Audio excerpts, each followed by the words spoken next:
తెలుగు ఉగాది పండగ శ్రీ విశ్వావసునామ సంవత్సర పంచాంగ శ్రవణ మహోత్సవ కార్యక్రమంలో 6వ రాశి అయినటువంటి కన్యరాశి వారికి ఎలా ఉండబోతుందో ఈ వీడియోలో సవివరంగా సంపూర్ణంగా తెలుసుకుందాం.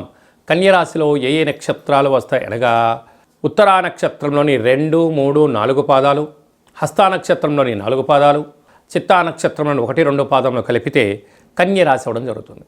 చాలామందికి పుట్టినటువంటి కాల సమయంలో డేటా ఆఫ్ బర్త్లో లేనటువంటి కారణం వలన పేరు యొక్క మొదటి అక్షరాన్ని అనుసరిస్తూ ఆ రాశిని తెలుసుకునే ప్రయత్నం చేద్దాం. టో, పా, పీ, పూ, ష, అణ, ఠ, పే, పో అక్షరాల వారందరూ కన్యరాశి జాతకులే. కన్యరాశి యొక్క అధిపతి బుద్ధ భగవానుడు. ఈ సంవత్సరం ఆదాయ వ్యయాన్ని మనం గమనించినట్లయితే 14 ఆదాయం వ్యయం 2.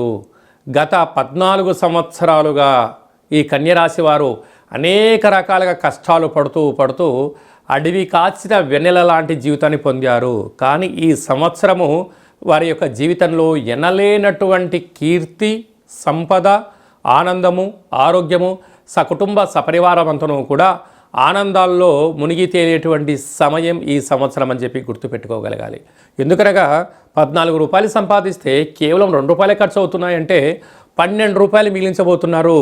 ఇన్ని రోజులు పడ్డ మీ కష్టానికి, మీ అనుభవానికి, మీరు గతంలో చేసిన ప్రతి మంచి పనికి రిటర్న్ గిఫ్ట్ భగవంతుడు నేచర్ ఇవ్వబోతుంది.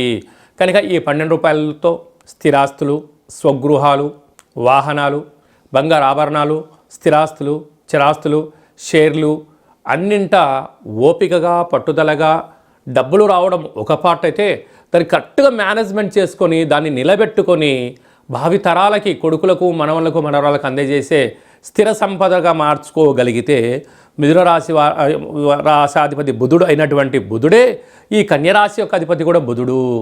ఆ బుధుడు బుద్ధితో కూడుకున్నటువంటి ఇచ్ఛాశక్తి, క్రియాశక్తి, జ్ఞానశక్తిని సమయస్ఫూర్తిగా సమయపాలలో మీరు ప్రదర్శించగలిగితే అద్భుతమైన విజయం కన్యరాశి వారి సొంతం కాబోతుంది. పైన కన్యరాశి యొక్క అధిపతి బుధుడు సస్యాధిపతి, నీరసాధిపతి, పురోహితాధిపతి, గణాధిపతి, దేశాధిపతి, అలాగనే గ్రామాధిపతి అవ్వడం వలన అంటే వీళ్ళు ఇంట్లో, గ్రామంలో, రాష్ట్రంలో, దేశంలో ఎక్కడికి వెళ్ళినా వీళ్ళ మాటకు కానీ, వీళ్ళ చూపులకు కానీ, వీరి ప్రవర్తన కానీ, వీరి హార్డ్ వర్క్ కానీ, వీరి సిన్సియారిటీ కానీ, వీరి యొక్క నిజాయితీకి జనాలు రాజ్య పట్టాభిషేకం కట్టబోతున్నారు.